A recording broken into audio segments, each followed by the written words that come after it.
عام خبر دیں گے IGC سندھ جاوید عالم موٹو کی زیر صدارت سندھ پولیس میوزیم کی جدید تقاضوں سے ہم آہنگ کرنے سے متعلق Karachi police chief IGC T سمیت CPLC چیف کی اہم گفتگو ہوئی ہے۔ مزید کیا تفصیلات ہیں جانتے ہیں چیف کرائم رپورٹر فیضان خانزادہ سے۔ فیضان اپڈیٹ کیجیے۔ جی دیکھیں بالکل IG سندھ جاوید عالم موٹو کی زیر صدارت سندھ پولیس میوزیم کو جدید تقاضوں سے اہم کرنے کے لیے ایک اہم بیٹھک کی گئی ہے، ایک اہم اجلاس ہوا ہے جس میں Sindh police museum garden head quarter میں ہونے والے اجلاس میں Karachi police chief additional IG CTD اور تمام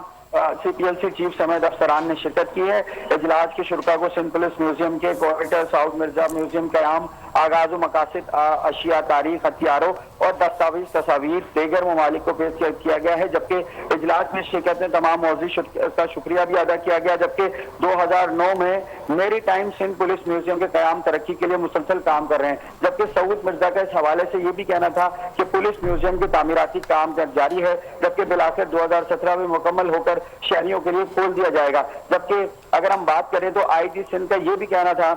کہ پولیس میوزیم نہ صرف تاریخ کو محفوظ کر رکھنے کا ذریعہ ہے بلکہ پولیس کے مثبت تاثر فروغ میں بھی اہم کردار ادا کر رہا ہے۔ جبکہ اسی حوالے سے اجلاس میں IG سندھ کا مزید یہ بھی کہنا تھا کہ ہم اپنی پیشہ ورانہ ذمہ داریوں کے ساتھ ساتھ کھیلوں کو اور ذہنی اور جسمانی سرگرمیوں کو فروغ دینے کے عملی اقدامات سندھ پولیس کی تاریخ، قربانیاں اور خدمات کو محفوظ بنانے کے لیے ہماری مشترکہ ذمہ داری ہے۔ جی تفصیلات کے لیے شکریہ فیضان۔